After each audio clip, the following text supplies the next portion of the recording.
So hi hello guys, welcome to மேகமர் தமிழோட சேனல். ஸோ இந்த வீடியோவில் நம்ம சர்வைவல் சீரிஸ் எபிசோட் 4க்கு தான் வந்திருக்கோம். ஸோ இந்த எபிசோடில் நான் ஓரளவுக்கு நல்ல பிளானோட வந்திருக்கேன். ஸோ வீடியோ பார்க்குறவங்க மறக்காமல் லைக் சப்ஸ்கிரைப் பண்ணிடுங்க. ஸோ வாங்க கைஸ், வீடியோக்குள்ளே போகலாம்.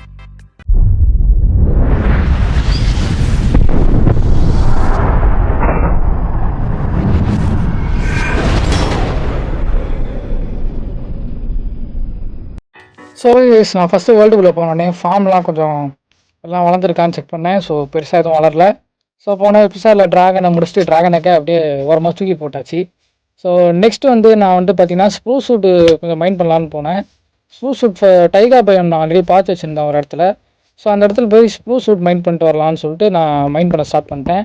ஸோ என்னோடய favourite wood spruce wood. So உங்களுக்கு என்ன ஃபேவரட்டான வுட் டைப் மைண்ட் கிராஃப்ட்லான்றதை மறக்காமல் கமெண்ட்ஸில் சொல்லுங்கள். ஸோ அந்த ஸ்ப்ரூஸ் வுட் வச்சு நம்ம நாளாக மரம் வளர்த்து நிறையா யூஸ் பண்ணிக்கலாம். ஸோ அதனால் ஸ்ப்ரூஸ் வுட் கலெக்ட் பண்ணிவிட்டு ஸ்ப்ரூஸ் வுட் சாப்ளிங்கும் நான் கலெக்ட் பண்ணிட்டேன். கலெக்ட் பண்ணிவிட்டு கொஞ்சம் போன் மீல் எடுக்கிறதுக்காக நம்மளோட ஸ்கெலிட்டன் ஃபார்முக்கு போனேன். ஸோ ஸ்கெலிட்டன் ஃபார்மில் போய்ட்டு கொஞ்ச நேரம் ஏஎஃப்கே பண்ணி போன் மீல்லாம் எடுத்துகிட்டு அதுக்கப்புறம் பார்த்திங்கன்னா திரும்ப வீட்டுக்கு வந்தேன். வீட்டுக்கு வந்து தேவையில்லாத பொருள்லாம் வச்சுட்டு அதுக்கப்புறம் பார்த்திங்கன்னா என்கிட்ட இந்த சாப்ளிங்கை எடுத்து நான் பிளான் பண்ணி கொஞ்சம் ஸ்ப்ரூஸ் வுட் எடுக்கலான்னு பார்த்தேன். ஸோ இந்த மெத்தட் கொஞ்சம் எஃபிஷியண்ட்டாக இருக்கும். ஸோ வுட்டு அத்தியாவசியமாக தேவைப்படுற ஒரு விஷயம் தான் மைண்ட் கிராஃப்டில். ஸோ அதனால் பார்த்திங்கன்னா ஒரு 4 டைகா சாப்ளிங் எடுத்து லைனாக வச்சுட்டு அதுக்கு மேலே போன் மீலை போட்டு நான் ஸ்ப்ரூஸ் வுட்டை மைண்ட் பண்ண ஸ்டார்ட் பண்ணிட்டேன். ஸோ நீங்களும் மறக்காமல் இதே மாதிரி ட்ரை பண்ணி பாருங்கள். ஸோ ரொம்ப ஈஸியாக இருக்கும். ஸோ இதை நீங்கள் ஜங்கல் வுட்டு டார்க் வுட்லலாம் பண்ணலாம். ஸோ அடுத்து நான் பார்த்தீங்கன்னா நான் வில்லேஜர் பீடர் கட்டுறதுக்காக சாண்டு மைண்ட் பண்ண கிளம்பிட்டேன். ஸோ சாண்ட் எனக்கு எக்கச்சக்கமாக தேவைப்பட்டுச்சு. ஸோ இதை வச்சு நான் கிளாஸ் பண்ணி ஈஸியாக வில்லேஜர் பீடர் நான் மேக் பண்ணிடலாம். ஸோ வில்லேஜர் பீடர் கட்டுறது தான் ஒரு மெயின் கோலாக இருந்துச்சு. மற்றபடி சைடில் சின்ன சின்ன விஷயங்கள்லாம் நான் பண்ணிகிட்டு இருந்தேன் இந்த எபிசோடில். ஸோ அதுக்கப்புறம் நான் அந்த சாண்ட் மைண்ட் பண்ணிகிட்டு இருக்கும்போது சைடில் எட்டி பார்த்தா ஒரு வில்லேஜ் இருந்துச்சு. ஸோ அந்த வில்லேஜை எப்படியும் பெருசாக நமக்கு யூஸ்ஃபுல்லாக எதுவும் இருக்காது. இருந்தாலும் சும்மா போய் அப்படி என்னதான் இருக்குன்னு பார்ப்போமே அப்படின்னு சொல்லிட்டு அங்கே இருந்த வீட்டெல்லாம் நான் உடச்சி எடுத்துகிட்டு அதுக்கப்புறம் பொட்டேட்டோவும் எடுத்துகிட்டு கிளம்பிட்டேன். அதுக்கப்புறம் பார்த்திங்கன்னா பக்கத்துலேயே பம்ப்கின் இருந்துச்சு. பம்ப்கின் வில்லேஜர்கிட்ட ட்ரேட் பண்ண யூஸ் ஆகும்னு சொல்லிட்டு நான் பம்ப்கின்லாம் ஃபுல்லாக மைண்ட் பண்ணி எடுத்துட்டேன்.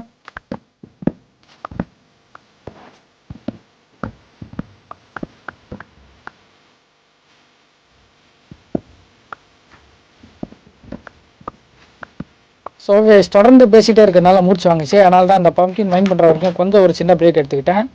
ஸோ அதுக்கப்புறம் பார்த்திங்கன்னா வில்லேஜர் பீடர் கட்டுறதுக்கு முன்னாடி நம்ம ஷீப் ஃபார்ம் ஒன்று கட்டலான்னு சொல்லிட்டு ஷீப்புக்கு ஒரு பென் ரெடி பண்ணேன். ஸோ எதுக்குன்னு பார்த்தீங்கன்னா ஷீப் வச்சு நம்ம நிறைய உள்ளே எடுத்து அந்த உள்ளே வச்சு நிறைய பெட்டு செஞ்சுக்கலாம். அந்த பெட்டை செஞ்சு நம்ம வில்லேஜர் பீடர் பக்கம் போட்டோம்னா நிறைய வில்லேஜர் நம்ம கிடைப்பாங்க. ஸோ அதுக்காக இஷ்டத்துக்கு ஒரு சர்க்கிள் மாதிரி போட்டு ஒரு ஷீப் பென் நான் ரெடி பண்ணேன். ஸோ இது இப்போதைக்கு டெம்பரரி தான் வச்சுருப்பேன். ஸோ அதுக்கப்புறம் பார்த்திங்கன்னா நம்ம ஃப்யூச்சரில் ஒரு ஆல் கலர் உல்ஃபாமே நம்ம கட்டிடலாம்.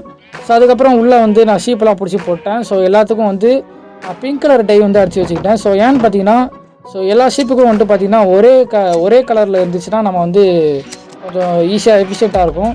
ஸோ எனக்கு பக்கத்துலேயே செரி பிளாசம் பயம் இருந்ததுனால அந்த செரி பிளாசமில் அந்த பூ இருந்துச்சு. அந்த பூவை வச்சு பிங்க் டை செய்யலாம் ஈஸியாக. ஸோ அதனால் நான் எல்லாத்துக்கும் பிங்க் டை அடிச்சு விட்டு இந்த பிங்க் உள்ள எடுத்து நம்ம பெட்டு சாய் யூஸ் பண்ணிக்கலாம்னு சொல்லிட்டு அந்த பிங்க் உள்ள வச்சு பெட்டு செஞ்சுட்டேன். அதுக்கப்புறம் வில்லேஜுக்கு போய் ஃபார்மர் வில்லேஜர் 2 பேரையும் போட்டில் பிடிச்சி ஒரு ஓரமாக வச்சு விட்டேன். ஸோ அப்போ தான் நம்ம கட்டும் போது டிஸ்டர்ப் பண்ண மாட்டாங்க. அதுக்கப்புறம் பார்த்திங்கன்னா கட்டி முடிச்சுட்டு அவங்கள யூஸ் பண்ணிக்கலாம்னு சொல்லிட்டு ஸோ அவங்க வச்சுருந்த ஃபார்மை ஃபுல்லாக நான் நாசம் பண்ணல. ஐ மீன் ஃபுல்லாக அதை எடுத்துகிட்டு அதே இடத்துல நம்ம வில்லேஜர் பீடர் செட்டப் பண்ணலான்னு சொல்லிட்டு அதே மாதிரி பண்ணலான்னு ஆரம்பித்தேன். ஸோ அதே மாதிரி நான் அந்த இடத்த ஃபுல்லாக நான் கிளியர் பண்ணி எடுத்துட்டேன்.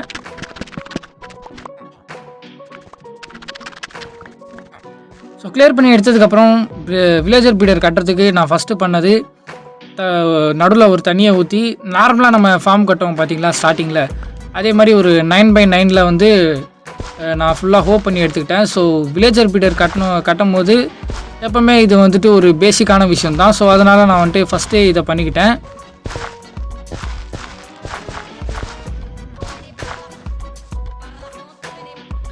ஸோ அதை பண்ணி முடிச்சதுக்கப்புறம் நான் வந்து பார்த்திங்கன்னா சைடில் வந்துட்டு எல்லா கார்னர்லேயும் 3 பிளாக் ஸ்ப்ரூஸ் வுட்டை வச்சு ஒரு பில்லர் மாதிரி கட்டிக்கிட்டு அதுக்கடுத்து பார்த்திங்கன்னா பேலன்ஸ் இருக்க கேப்பை வந்து ஒரு 3 பிளாக் கிளாஸை வச்சு ஃபுல்லாக நான் ஃபில் பண்ணி எடுத்துக்கிட்டேன்.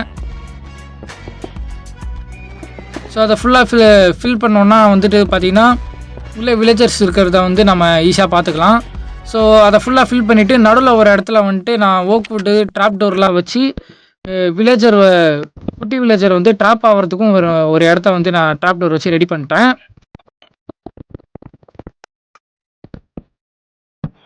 ஸோ அதுக்கப்புறம் வந்துட்டு பார்த்திங்கன்னா மேலே வந்துட்டு 4வது லேயராக வந்துட்டு திருப்பி வந்து ஸ்ப்ரூஸ் வுட்டை வச்சு நான் ஒரு ஃப்ரேம் போட்டுட்டு மேலே வந்து ஃபுல்லாக ஓக்வுட் வச்சு கவர் பண்ணிட்டேன். ஸோ உள்ளே ஆல்ரெடி லைட்டிங் செட்டப் பண்ணதுனால மேலேயும் கிளாஸ் வைக்க தேவையில்ல. ஸோ மேலேயும் கிளாஸ் வச்சா நல்லா தான் இருக்கும், ஆனால் என்கிட்ட அவ்வளோ கிளாஸ் இல்லை. ஸோ உள்ளே வந்து பார்த்திங்கன்னா 2 கம்போஸ்டரை வச்சுட்டு ஸோ வில்லேஜரை வந்து பிடிக்கலான்னு ட்ரை பண்ணேன். ஸோ அந்த வில்லேஜரை வந்துட்டு நான் வந்து உள்ளே எடுத்துகிட்டு போகிறதுக்கு இந்த பாத் பிளாக்லேருந்து எடுத்துகிட்டு போக கொஞ்சம் கஷ்டமாக இருந்துச்சுன்னு அதுக்கு மேலே டர்ட்லாம் வைக்க ட்ரை பண்ணேன். ஆனால் அந்த நாய் வந்து கடைசியில் ப்ரொஃபஷனே மாற்றிக்கிட்டான். ஸோ அதுக்கப்புறம் இந்த வில்லேஜர் வந்து அழகாக என்கிட்ட மாட்டிக்கிட்டான். இவனை வந்து ஈஸியாக போட்டில் பிடிச்சி ஃபுல்லாக அழகாக போட்டாச்சு. ஸோ இந்த வேலை உண்மையிலே ரொம்ப கடுப்பாக இருந்துச்சு. ஸோ இதுவே இவ்வளோ கடுப்பாக இருக்குது, ட்ரேடிங் ஹால் கட்டும் போது எவ்வளோ கடுப்பாக இருக்கும்லாம் யோசிச்சுட்டு இருந்தேன். ஸோ அதை பற்றி இப்போதைக்கு யோசிக்க வேணாம். ஸோ ஃபஸ்ட்டு வில்லேஜரை சக்ஸஸ்ஃபுல்லாக ஈஸியாகவே உள்ளே கொண்டு வந்து போட்டாச்சு. ஸோ செகண்ட் வில்லேஜரை உள்ளே போடலாம் அப்படின்னு நினைக்கிறதுக்குள்ள இவன் உடனே வந்து அவன் வேலையை ஸ்டார்ட் பண்ணிட்டான், வீட் சீடை. ஸோ நான் அவனை தெரியாமல் அடிச்சிட்டேன். ஸோ உள்ளே வந்து இன்னொரு வில்லேஜரையும் போட்டாச்சு. ஸோ இவங்க 2 பேரும் ப்ரீட் பண்ணுவாங்க, நமக்கு வந்து இன்ஃபினிட்டாக வில்லேஜஸ் சப்ளை வந்து இருந்துக்கிட்டே இருக்கும். ஸோ அதுக்கப்புறம் இந்த வில்லேஜரையும் நான் வந்துட்டு போர்ட்லேருந்து எடுத்து விட்டேன். ஸோ அதுக்கப்புறம் என்கிட்ட இந்த வீட் சீடு எல்லாத்தையும் வந்துட்டு பார்த்திங்கன்னா இவங்ககிட்ட கொடுத்துட்டேன். ஸோ அதுக்கப்புறம் இவனுங்க வந்துட்டு இந்த வீட்டை வந்து ஃபுல்லாக பிளான் பண்ணிவிட்டு அதுக்கப்புறம் ப்ரெட்டை வச்சு இவங்களே ப்ரீட் பண்ணிப்பானுங்க. ஸோ அதுக்கப்புறம் வந்துட்டு பார்த்திங்கன்னா குட்டி வில்லேஜர் வந்து ஒரு இடத்துல ட்ராப் ஆகி செட் ஆகிறதுக்கு ஒரு சேம்பர் மாதிரி நான் வந்து ரெடி பண்ணேன். ஸோ கீழே வந்து தண்ணி ஊற்றி அவனுங்க வந்து ட்ராப் ஆகி ஒரு இடத்துல வந்து மாட்டிப்பானுங்க. ஸோ அதுக்கு மேலே வந்து நான் கிளாஸ் போட்டு கவர் பண்ணிட்டேன். ஸோ அவனுங்க ஒரே இடத்துல இருக்கிறதுனால நம்ம ஈஸியாக அவனுங்களை வந்து ட்ரான்ஸ்ஃபர் பண்ணிக்கலாம் ஒரு இடத்துக்கு வந்து இன்னொரு இடத்துக்கு. மேலே வந்து கிளாஸ் போட்டு ஈஸியாக முடியாச்சு. ஸோ எத்தனை வில்லேஜர் இருக்காங்களோ நம்ம பார்த்துக்கலாம். ஸோ அடுத்து நான் வந்து ஏற்கனவே செஞ்சு வச்சுருந்த பிங்க் கலர் பெட் எல்லாத்தையும் அங்கே ப்ளேஸ் பண்ணிவிட்டு இந்த வில்லேஜில் இருக்க பெட் எல்லாத்தையும் நான் தூக்கிட்டேன். ஸோ இந்த வில்லேஜில் இருக்க பெட் எல்லாத்தையும் நான் ஆல்ரெடி வச்சுருந்த பிங்க் கலர் பெட்டுக்கிட்ட எல்லாத்தையும் போட்டுட்டேன். ஸோ அதனால் வந்துட்டு பார்த்திங்கன்னா இந்த வில்லேஜில் இருக்க வில்லேஜர்ஸும் இங்கே இந்த இடத்துல தான் வந்து தூங்குவானுங்க, மேக்ஸிமம் இந்த இடத்துல இருப்பானுங்க வேலை இல்லாத வில்லேஜர்ஸு. ஸோ இங்கேருந்தே நம்ம எல்லா வில்லேஜர்ஸையும் ஆக்சஸ் பண்ணிக்கலாம். ஸோ அதனால் கொஞ்சம் நமக்கு கன்வீனியண்ட்டாக இருக்கும். உள்ளே ஆல்ரெடி ஒரு பையன் இருந்தான், குட்டி பையன். ஸோ அதுக்குள்ளே பார்த்திங்கன்னா 2வது பையனும் வந்துட்டான்.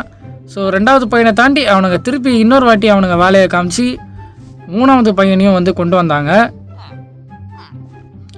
ஸோ அதுக்கப்புறம் வந்துட்டு பார்த்திங்கன்னா வெளியில் ஒரு குட்டி பையன் சுற்றிட்டு இருந்தான். ஸோ இந்த பையனை வந்து நான் உள்ளே கொண்டு போக ட்ரை பண்ணேன். அப்போ வந்து செம கடுப்பேற்றினான் இவன். ஸோ இந்த பையனை வந்து நான் உள்ளே கொண்டு போக ட்ரை பண்ணும்போது என்ன ஆச்சுன்றதை நீங்களே பாருங்கள். ஸோ கரெக்டாக அந்த ட்ராப் டோர்கிட்ட வந்து போட்டை எடுத்துகிட்டு வந்து நிறுத்தினேன். கரெக்டாக அதை உடச்சா உள்ளே உழுந்துருவான் தான் நான் நினச்சேன். ஆனால் இவன் குட்டி சாம்பியை விட பயங்கர ஃபாஸ்ட்டாக இருந்தான். ஸோ அந்த செகண்டில் எனக்கு செம்ம டென்ஷன் ஆகிடுச்சு. ஸோ அதுக்கப்புறம் வந்துட்டு பார்த்திங்கன்னா நீ வெளிலே கட்டுறா நாயே அப்படின்னு சொல்லிட்டு அவனை விட்டுட்டேன். ஸோ நைட்டு வந்து நான் இந்த வில்லேஜர்ஸை பார்க்காம அப்படியே நான் தூங்கிட்டேன். ஸோ நைட்டு நான் தூங்கிட்டு வந்து பார்த்தா இந்த 3 வில்லேஜர்ஸும் அங்கே கீழே ட்ராப் ஆகி கிடத்தானுங்க. ஸோ நெக்ஸ்ட் வந்து நான் வந்து நெதருக்குள்ளே போயிட்டு கொஞ்சோண்டு குவார்ட்ஸ் மட்டும் மைண்ட் பண்ணிட்டு வரலான்னு நான் பார்த்தேன். நெக்ஸ்ட் ஒரு சின்னதாக ஒரு சுகர் கேன் ஃபார்ம் கட்டலான் இருந்தேன். ஸோ அதுக்கு தான் வந்துட்டு இந்த குவார்ட்ஸ் வந்து மைண்ட் பண்ணுறேன். ஸோ இந்த சுகர் கேன் ஃபார்ம் பற்றி சொல்லணுன்னா ரொம்பவே ஒரு பேசிக்கான ஃபார்ம் தான். ஸோ நீங்களும் உங்கள் வேர்ல்டில் மறக்காமல் கட்டி வச்சுக்கோங்க. ஸோ அது ஆக்சுவலாக வந்துட்டு பார்த்திங்கன்னா இது போன் மீல் பேஸ்டான ஃபார்மு. அதனால் வந்துட்டு ஜாவா எடிஷனில் இந்த ஃபார்ம் ஒர்க் ஆகாது. இந்த ஃபார்ம் வந்து only works for Bedrock and Pocket Edition. So Java Edition players தயவு செஞ்சு ட்ரை பண்ணாதீங்க. ஸோ நார்மலாக வந்துட்டு டிஸ்பென்சரு, பிஸ்டனு, அப்சர்வர் வச்சுட்டு ஒரு ரெட்ஸ்டோன் கிளாக் மாதிரி க்ரியேட் பண்ணேன். ஸோ அதுக்கப்புறம் வந்துட்டு பார்த்திங்கன்னா அந்த ரெட்ஸ்டோன் கிளாக்கை வந்து கரெக்டாக ஒர்க் ஆகுதான்னு செக் பண்ணேன். ஏன்னா நான் வந்து இதெல்லாம் பண்ணியே வந்து நான் பல வருஷம் ஆகுது. ஸோ கரெக்டாக ஒர்க் ஆகுதான்னு செக் பண்ணி பார்த்தேன். நான் நினச்ச மாதிரியே கரெக்டாக ஒர்க் ஆகிடுச்சு. ஸோ அதுக்கப்புறம் இந்த ரெட்ஸ்டோன் கிளாக்கை வந்து டிஸ்பென்சரோட கனெக்ட் பண்ணி பார்த்தேன். ஸோ இது ஆக்சுவலாக கரெக்டாக ஒர்க் ஆகலை. நான் வந்து ஏதோ ஒன்று தப்பாக பண்ணியிருக்கேன். ஸோ அந்த தப்பை வந்து கரெக்ட் பண்ணிவிட்டேன். அது பெருசாக ஒன்றும் இல்லை, அந்த டிஸ்பென்சரை தூக்கி நான் சைடில் வச்சு கரெக்ட் பண்ணி பார்த்தேன். அப்போது பர்ஃபெக்டாக ஒர்க் ஆச்சு. ஸோ போன் மீல் கரெக்டாக போச்சு. அதுக்கப்புறம் பிஸ்டன் வந்து உடச்சிக்கிட்டே இருந்துச்சு. ஸோ இந்த மாதிரி அந்த டிஸ்பென்சர் ஃபுல்லாக வந்து நம்ம வச்சா கூட போன்வில் சப்ளை ஆகிட்டோன்னு இருக்கும், கரெக்டாக ஒர்க் ஆகும். ஸோ அதுக்கப்புறம் நைட் ஆகிடுச்சு, நான் போய் தூங்கிட்டேன். ஸோ அவ்வளோதான் இந்த வீடியோ. ஸோ இந்த வீடியோ பிடிச்சிருந்தா மறக்காமல் லைக், ஷேர், சப்ஸ்கிரைப் பண்ணிடுங்க. ஸோ நெக்ஸ்ட் வீடியோவில் வந்து உங்களை பார்க்குறேன். ஸோ மறக்காமல் சப்ஸ்கிரைப் பண்ணிடுங்க. மைண்ட் கிராஃப்ட் பிடிச்ச உங்கள் ஃப்ரெண்ட்ஸுக்கு ஷேர் பண்ணிடுங்க. ஸோ நெக்ஸ்ட் வீடியோவில் என்னெல்லாம் பண்ணலான்ற சஜஷன்ஸை கொடுங்க. ஸோ கண்டிப்பாக நான் அதை ஃபில் பண்ணுறேன். ஸோ ஏதாச்சும் மிஸ்டேக்ஸ் இருந்துச்சுன்னா அதையும் கமெண்ட்ஸில் சொல்லுங்கள். ஸோ நெக்ஸ்ட் வீடியோவில் பார்க்கலாம். ஸோ அவ்வளோதான் இந்த video. So bye guys, by.